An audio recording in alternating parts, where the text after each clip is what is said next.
ओम नमः शिवाय। नमस्कार दोस्तों, स्वागत है आप सभी का आपके अपने यूट्यूब चैनल खुशहाल ज़िंदगी में।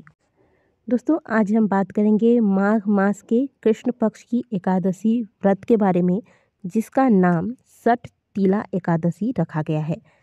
इस एकादशी का महत्व इसके नाम मात्र से भी पता चलता है।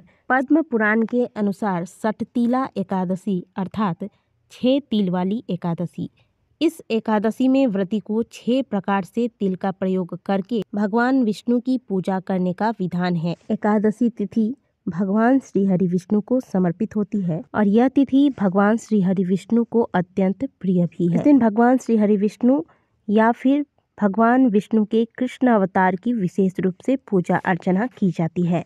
तो आज के वीडियो में आप जानेंगे कि सठ तीला एकादशी साल 2023 में कब रखा जाएगा यह व्रत, और किस प्रकार से आप तिलों का 6 प्रकार से प्रयोग करके भगवान श्री हरि विष्णु की कृपा प्राप्त कर सकते हैं, तथा इन उपायों द्वारा, इन प्रयोगों द्वारा भक्त के जीवन के समस्त पाप कर्म जलकर नष्ट हो जाते हैं तथा अंत में मोक्ष की प्राप्ति होती है। इस दिन जो लोग एकादशी का व्रत रखते हैं उन्हें तो तिल का 6 प्रकार से प्रयोग करना ही चाहिए, लेकिन जो लोग व्रत नहीं रखते उन्हें भी तिल के इन 6 प्रकार के प्रयोग अवश्य करने चाहिए।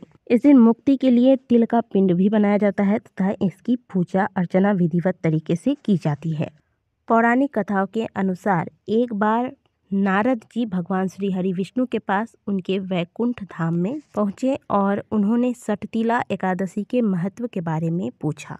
तब भगवान श्री हरि विष्णु ने बताया कि प्राचीन काल में पृथ्वीलोक पर एक ब्राह्मण की पत्नी थी। उसके पति की मृत्यु हो गई थी और वह मेरी अनन्य भक्त थी, नित्य मेरी पूजा आराधना किया करती थी। एक बार माघ के पूरे महीने में मेरी इस भक्त ने उपवास रखकर मेरी आराधना की थी। इस व्रत के प्रभाव से उसका शरीर तो शुद्ध हो गया, लेकिन वो कभी भी ब्राह्मण या फिर अन्य देवताओं के नाम से अन्न दान नहीं करती थी।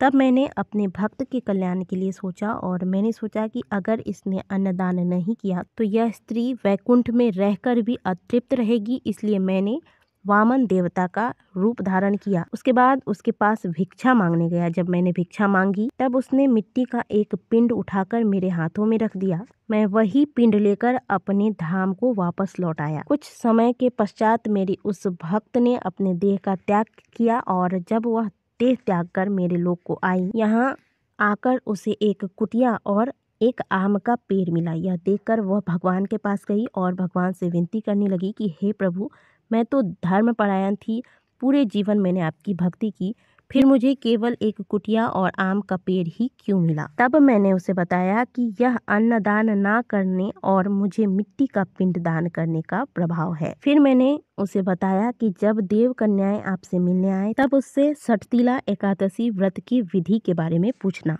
उस स्त्री ने वैसा ही किया जैसा देव कन्याओं ने विधि बताया था। उस विधि के अनुसार सठ तीला एकादशी का व्रत, पूजन इत्यादि उस ब्राह्मणी ने किया। इस व्रत के प्रभाव से उस महिला की कुटिया अन्न धन से भर गई। इसलिए सठ तीला एकादशी के व्रत को जो भी भक्तगण विधि पूर्वक धारण करते हैं, तिलों का 6 प्रकार से प्रयोग करते हैं, तिल का दान करते हैं, उसके जीवन में अन्न धन वैभव की कभी कमी नहीं होती, साथ ही उसे मुक्ति की प्राप्ति होती है। साल 2023 में सठ तीला एकादशी का व्रत 18 जनवरी को रखा जाएगा। एकादशी तिथि का प्रारंभ 17 जनवरी शाम 6:20 पर हो रहा है और एकादशी तिथि का समापन 18 जनवरी शाम 4:18 पर होगा। उदया तिथि के हिसाब से 18 जनवरी को ही सठ तीला एकादशी का व्रत रखा जाएगा। पारण का शुभ मुहूर्त होगा 19 नवंबर प्रातःकाल 7:02 से लेकर प्रातःकाल 9:09 तक। एकादशी के एक दिन पहले यानी कि 10वीं तिथि पर ब्रह्मचर्य का पालन करें, बाल धोकर स्नान करें, शुद्ध सात्विक भोजन लें। इसके बाद रात को आप सोने से पहले भगवान का स्मरण करते हुए सोइए। आज के दिन यानी कि एकादशी के दिन सूर्योदय से पहले जाग जाइए। घर के सभी कार्य इत्यादि निपटाने के बाद सठ तीला एकादशी पर तिल को कूटकर इसका उपटन तैयार कीजिए और फिर इसका लेप पूरे शरीर पर करने के बाद तिल मिश्रित जल से आज के दिन स्नान करने का विधान है। इससे त्वचा संबंधित रोग दूर होते हैं तथा तिल मिश्रित जल से स्नान करने से दरिद्रता से मुक्ति मिलती है, साथ ही घर में सुख समृद्धि का वास होता है। इस दिन पंचामृत में तिल मिलाकर भगवान विष्णु का अभिषेक करना चाहिए और मान्यता है कि इससे पाप कर्म खत्म हो जाते हैं। इसके बाद बारी आती है तिल के दान की। सठतिला एकादशी पर तिल का दान सोने के दान के समान बताया गया है, तो आज के दिन तिल का दान अवश्य कीजिएगा। तिल का दान करने से व्यक्ति को स्वर्ग में स्थान प्राप्त होता है। साथ ही काले तिल के दान से शनि संबंधित समस्याएं भी समाप्त होती हैं। तिल को रोगनाशक कहा गया है। सठतिला एकादशी के साथ पूरे माघ महीने में तिल मिश्रित जल पीने से पाचन शक्ति बेहतर होती है, बुद्धि का विकास होता है और मानसिक तनाव दूर होते हैं। तो सठतिला एकादशी पर तिल का चौथा प्रयोग आपको करना है तिल मिश्रित जल पीकर। बात करें पांचवें प्रयोग की, तो सठतिला एकादशी पर गोघृत यानी कि गाय के घी में तिल मिलाकर हवन करना चाहिए। हवन के साथ ही श्री सूक्त का पाठ करें। इससे माता लक्ष्मी साधक पर मेहरबान होती है और उससे आपके जीवन में धन की कमी कभी नहीं होती। काले तिल के हवन करने से आर्थिक लाभ भी व्यक्ति को प्राप्त होता है।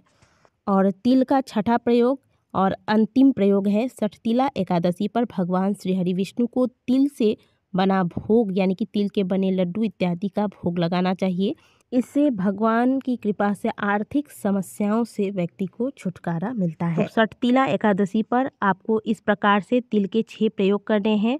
पहला उपटन लगाना है, दूसरा तिल मिश्रित जल से स्नान करना है, तीसरा तिल का दान करना है, चौथा तिल से हवन करना है, पांचवा तिल का भोग भगवान को लगाना है और स्वयं भी तिल मिश्रित जल पीना है। आप अगर व्रत करते हैं तब तो आपको ये सारे कार्य अवश्य करने हैं, लेकिन व्रत नहीं भी करते तो भी आप चावल का त्याग करके, चावल, मांस, मदिरा, लहसुन, प्याज इत्यादि का त्याग करके आज के दिन भगवान श्री हरि विष्णु की विधिवत तरीके से पूजा करके तिल के ये 6 प्रयोग अवश्य कीजिएगा। इससे भगवान श्री हरि विष्णु की कृपा आप पर सदैव बनी रहेगी। जितना हो सके आज के दिन भगवान श्री हरि विष्णु के मंत्रों का जाप कीजिए, विष्णु सहस्त्रनाम का पाठ कीजिए, गीता का पाठ कर सकते हैं आप, एकादशी व्रत के कथा का श्रवण कर सकते हैं। संभव हो तो आज के दिन रात्रि जागरण कीजिए। अगर पूरी रात जागरण नहीं कर सकते तो भी रात को एक घी का दीपक भगवान के समक्ष लगा दीजिए और कम से कम 1 घंटा तक भगवान के नामों का कीर्तन इत्यादि कीजिए।